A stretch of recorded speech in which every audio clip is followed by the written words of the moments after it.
Hello, my name is Mariah and I will be performing the video of pregnancy precautions today. I am in proper school uniform, my badge is visible, I have no nail polish, no jewelry, and my hair is pulled back and out of the way.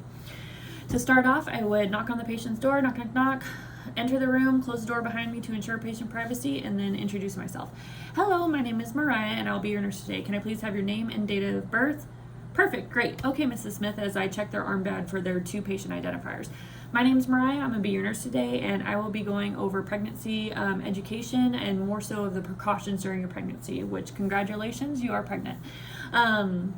So I'm here to go over a lot of education on precautions primarily. If you have any questions, please stop me and to get some clarification, but I am gonna go over a lot of information. These are more of the precautions, more than like of how pregnancy is gonna go, so precautions. First thing we're going to start off with is foods. We are going to go over with you a healthy diet later, but primarily I want to go over the things to avoid. Foods to avoid are like raw meats, uncooked, not thoroughly cooked, chicken or steak meats like that. Uncooked salmon or even raw eggs can cause a bacteria called salmonella that is harmful to you and the baby. It would make you sick and also can cause developmental issues in the baby. There is also fruits and veggies are very, very healthy in your diet, but having anything that is not fully cooked, not cooked, but the things that are not fully washed, because there's a lot of pesticides that can be on fruits and veggies, can cause a bacteria called listeria, which would again affect you and baby and developmental issues in your fetus when it's in the womb, especially during the first trimester. Another food to be precautious of is any unpasteurized milk or soft cheeses. Unpasteurized means that it was not gone through the full process of like the heating up of the dairy, which sounds weird, but it actually kills bacteria before then it's processed all the way through where it's sold at stores. You want to make sure that any juices, milks, and cheeses are all pasteurized, not unpasteurized, because that will help kill, again, bacteria, sometimes salmonella in it, or even the listeria, like I said. Also in foods, you want to,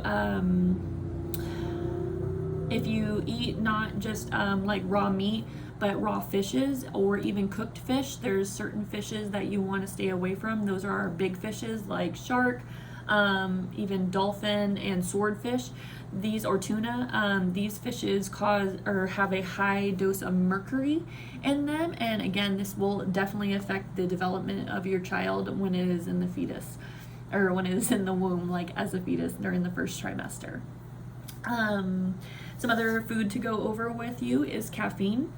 You are now a mama, you're going to be very tired, you're growing a whole nother human in you. It is common that you might want to stop by Starbucks and get that caffeine to get that extra little kick, but you can have small doses of caffeine, but you don't want to overdo it. Again, caffeine can cause early preterm labor or small birth weights. So you want to either go half caff or even decaffeinated from here on out.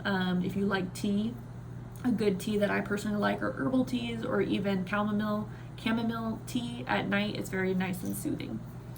So that's it for the food. The next thing I want to go with you is medications. Are you currently taking any medications?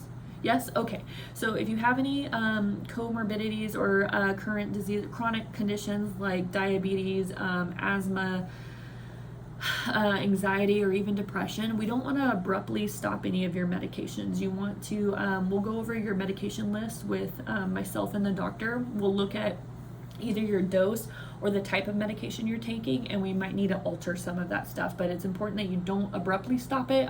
Again, congratulations, you're pregnant, but stopping any of those medications can cause possibly a miscarriage in your medications. But there are some over-the-counter medications. Right now it's the fall. We are getting into that like flu season. Right now it's common that you might get a cold. You're going to be pregnant for 9 months. So you might get a cold. There's medications out there named like Prodine, iodine, or bezanidine. I apologize for my speaking. I have a hard time with these medications, but if it has like iodine in it, those are common ones that would be used for like flu-like symptoms. We want to gravitate away from those and not take them. They can again cause developmental issues.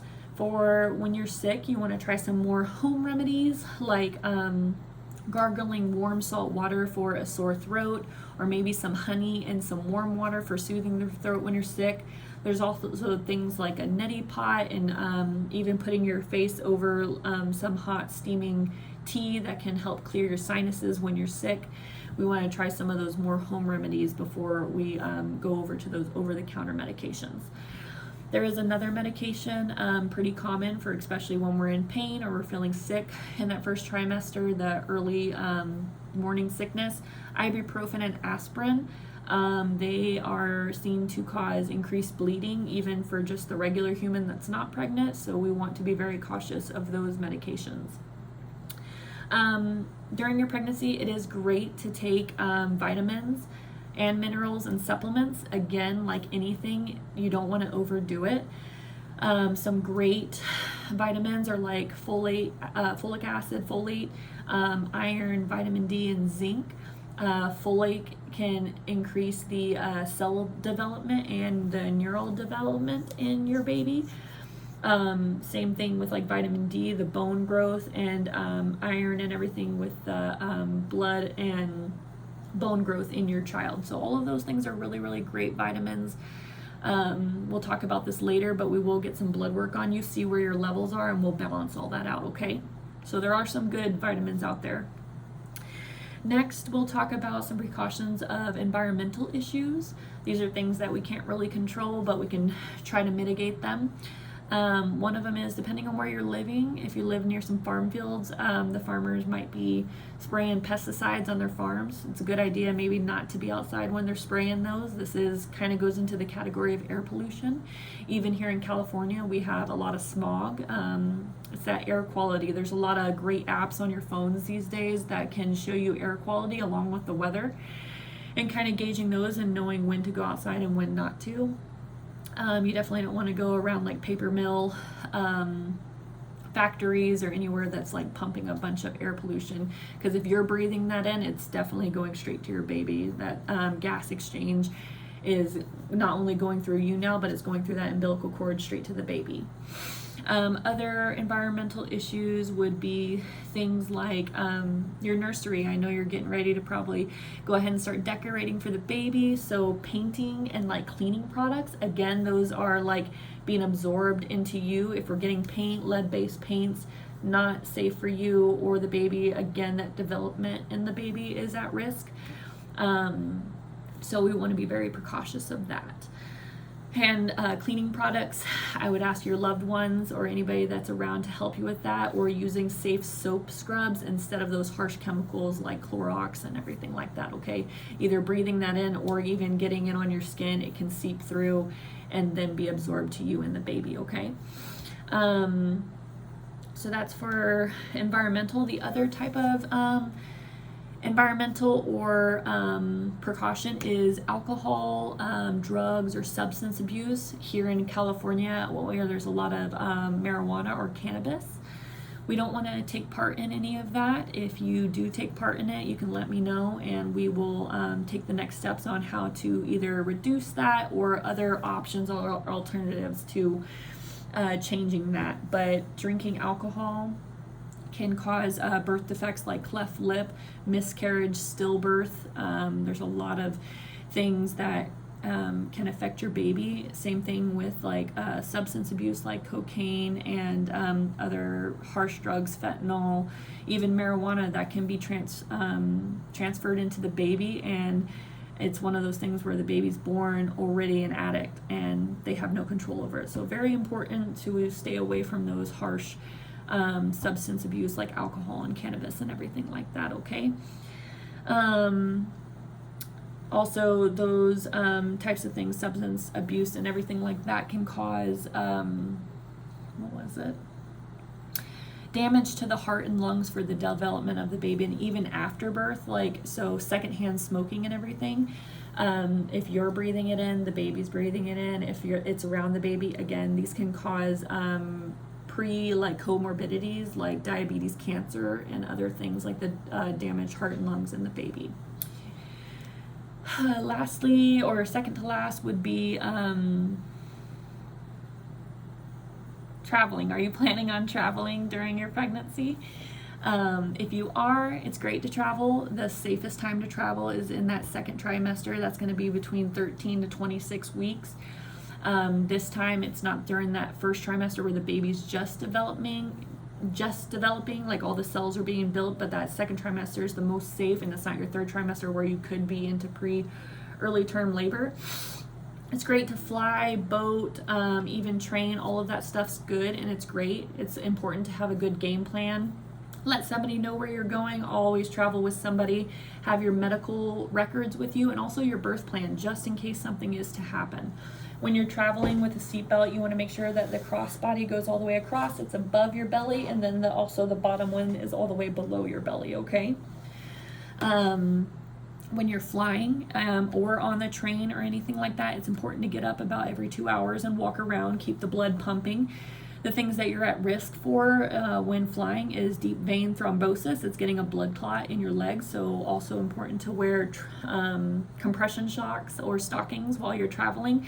That'll help again with that blood flow when you're traveling. You don't want to travel to anywhere that is of third world countries that are not all the way developed yet, anywhere with high diseases, or anywhere that's at risk of danger to you and your family. When you're traveling, you're at risk of diseases like common colds like flu or influenza, now COVID-19, or even malaria in certain areas. You can travel to other countries. There's no limit on where you travel. You just want to be precautious for yourself and your loved ones wherever you go, okay?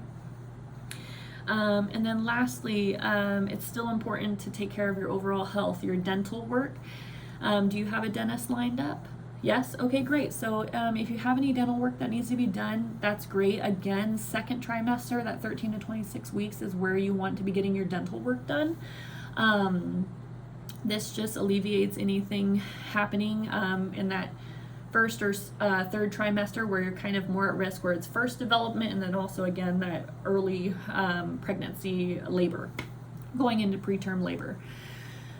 With dental work, you can get x-rays done. There are blankets and like the guards that you can wear that will fully cover you. It's important to keep up your dental hygiene because there's something called pregnancy gingivitis, which is the bacteria that grows in your mouth. So it's important to keep up your dental hygiene. Along with that, there's also a bacteria called taxomylosis.